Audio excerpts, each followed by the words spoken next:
Chapter 25. Sumiko kept her garden up over the winter, making sure there was always at least a few blooms. But the fence really did destroy the ambiance.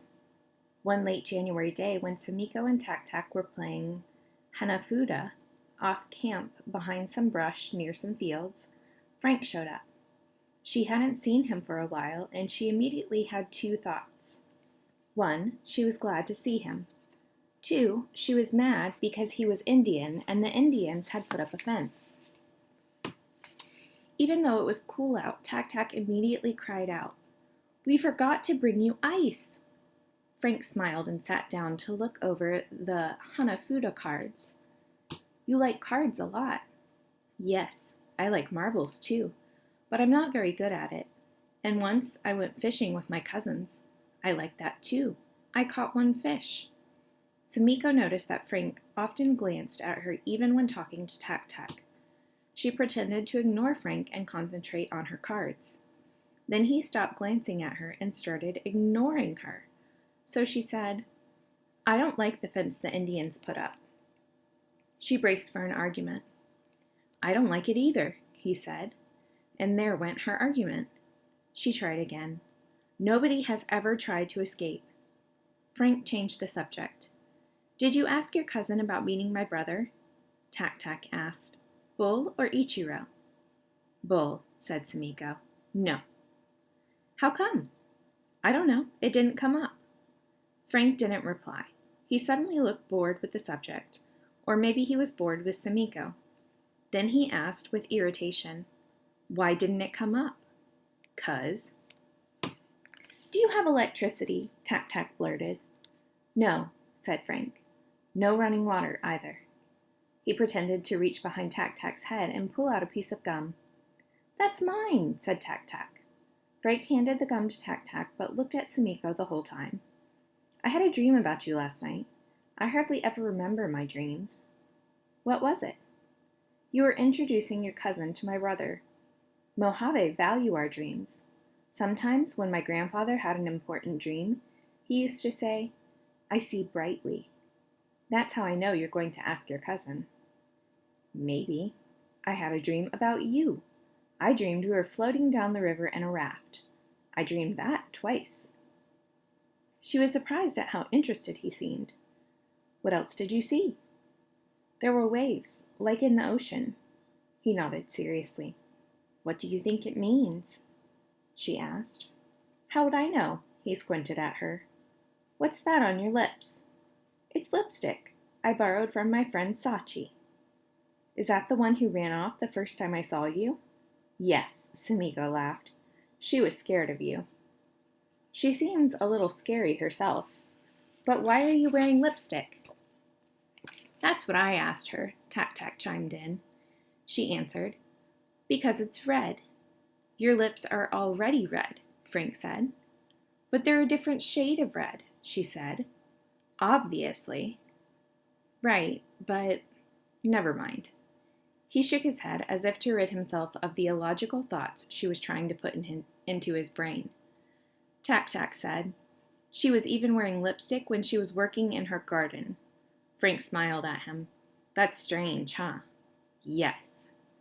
To Sumiko, Frank said, "What kind of garden?" "Some vegetables, a pond, and some flowers called stock. They have a beautiful scent." "They stink funny," said Tak Tak, laughing. Frank laughed too. "It won third place in the camp competition," Sumiko said defensively. "Can I see your garden?" "What for?" "So I can describe it to my brother. Maybe we'll have a garden with a pond too." He paused. "Maybe we'll have one in front and one in back." "I doubt if you're allowed to walk around camp without a good reason," Sumiko said. Tak Tak said to Sumiko, "We could take him when everybody else is at dinner." Then he asked Frank, "Want to play cards until then?" Frank raised his eyebrows at Sumiko before turning his attention to the cards. She didn't say anything. Maybe it would be all right to bring him into the camp. While it grew darker, Tak Tak taught Frank a Hanafuda game he had made up. The way Tak Tak explained it didn't make any sense, but Frank listened patiently.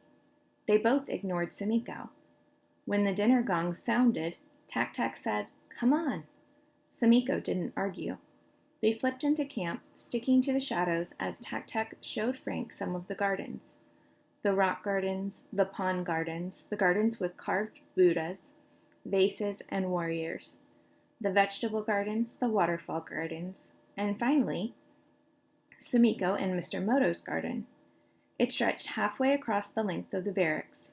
Some nights Mr. Moto took down the cheesecloth, but tonight the white cloth rippled above the plants. "Do you like it?" Sumiko felt kind of shy to be showing him her garden. "It's hard to see how pretty the flowers are in the dark."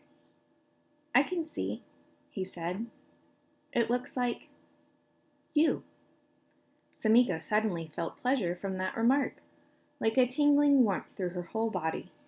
"It looks like you." From somewhere outside the warmth, a boy called out, "An Indian! His father built the barbed wire fence." The warmth turned to a chill.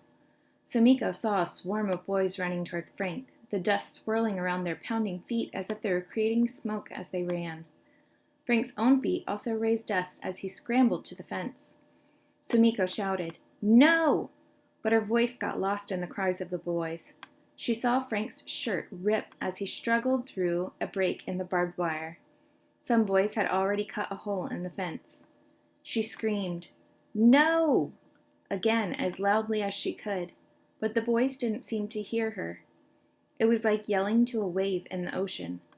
The boys caught Frank just outside the fence and surrounded him, pummeling him with their fists.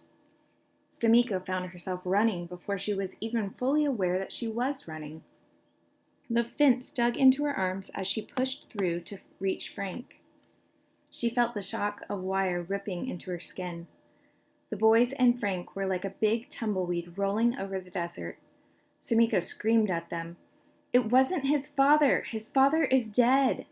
She grabbed one boy by the collar of his shirt and tried to pull him away, but he pushed her to the ground. "Leave him alone!" she grunted as they wrestled for a moment. She looked around wildly and spotted a mesquite branch on the ground. She picked it up and closed her eyes and prayed for 1 second. Then, keeping her eyes closed, she swung the stick and felt it strike something hard. Everything was still and quiet. She opened her eyes. Blood dripped down the face of one of the boys. It was a black trickle in the night. The hurt boy looked at her, stunned. She felt kind of stunned herself. "I'm sorry," she said, but she didn't put the stick down. The boy ran off crying. The other boys stared at Sumiko for a moment. One of them said, "You hit Kenji," before they all ran off after their friend. They crawled through the wire and ran back into the camp. Frank stood up and he and Sumiko looked at each other. He was dirty and a lump like a plum was already swelling on one of his cheeks. "I tried to tell them," she said. Frank didn't answer. "I'd better go. Will you be in trouble?" "I don't know." "He wasn't hurt bad," Frank said. "It was bloody." "I don't think it was bad," he said. "But are you okay?" "I'm fine." He seemed annoyed with her. "You don't have to protect me." She just stared at his bruised face. He softened. "But thank you," he said. "I mean it. So come to the river with Bull on Saturday." "Why all the way to the river?" "Because I don't want to get beat up again." 8 o'clock Saturday morning. Just take the path straight to the river. We'll find you." She realized then that Tack-Tack was standing beside her, and he held a stick too. "Did you hit anyone?" she asked. "No, because nobody hit you." He leaned against her as they watched Frank walk off into the night. She had a funny feeling then, one that didn't make any sense. Because she had protected Frank, she felt like he was now officially and definitely her friend.